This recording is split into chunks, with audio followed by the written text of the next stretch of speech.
રાજસ્થાનના શ્રી ગંગાનગર જિલ્લામાં 13 વર્ષીય બાળકી સાથે થયેલી કથિત ક્રૂર દુષ્કર્મની ઘટનાના વિરોધમાં ભરૂચ ખાતે જનહિતાર્થ ચેરિટેબલ ટ્રસ્ટ તથા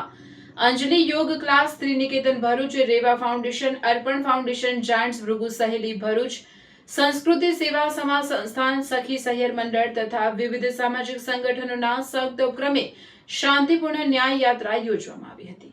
શક્તિનાથ સર્કલથી જિલ્લા કલેક્ટર કચેરી સુધી યોજાયેલી રેલીમાં મોટી સંખ્યામાં સામાજિક આગેવાનો, યુવાનો અને નાગરિકોએ ભાગ લીધો હતો। ત્યારબાદ જિલ્લા કલેક્ટર કચેરીએ જઈ ભારતના રાષ્ટ્રપતિ દ્રૌપદી મુર્મુ તથા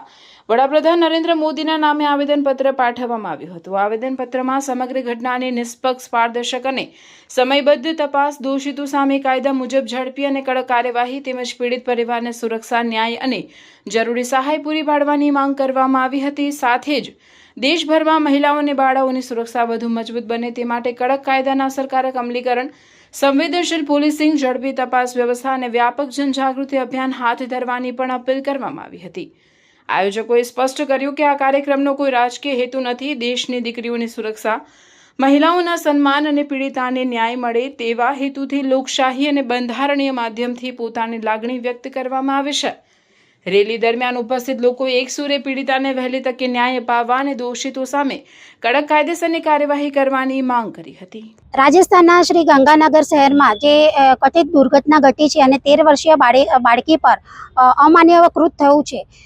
એ વસ્તુને અમે સખત શબ્દોમાં વગોવીએ છીએ અને એના સંદર્ભે આજે ભરૂચ જિલ્લાની જેટલી બહેનો સંચાલિત સંસ્થાઓ છે એ સંવેદના વ્યક્ત કરે છે અને આ ખૂબ જ શબ્દોમાં આને વખોડીએ છીએ। એ હિસાબથી આજે અમે એક મૌન રેલીનું આયોજન કર્યું હતું, જે શક્તિનાથથી લઈને કલેક્ટર કચેરી સુધી તમામ બહેનોએ, મુખ્ય બહેનો કે જેમાં સંસ્થા ચલવે છે એવા સંસ્કૃતિ સમાજ સેવાના હેમાબેન છે, અંજલિ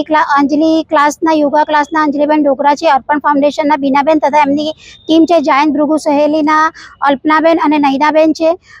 રેવા ફાઉન્ડેશન તરફથી આવ્યા છે અને શ્રીનિકેતન તરફથી પણ અમારી સાથે તૃપ્તિબેન અને એમની પૂરી ટીમનું જોડાણ થયું છે। તો આજે અમે તમામ લોકો આ વસ્તુને વખોડીએ છીએ અને એ હિસાબથી એને અમે દુઃખદ ઘટનાને વખોડતા અમે આજે તમામ બહેનોએ એક મૌન રેલીનું આયોજન કર્યું અને આજે આવેદનપત્ર કલેક્ટર સાહેબને સુપરત કર્યું, જેમાં અમે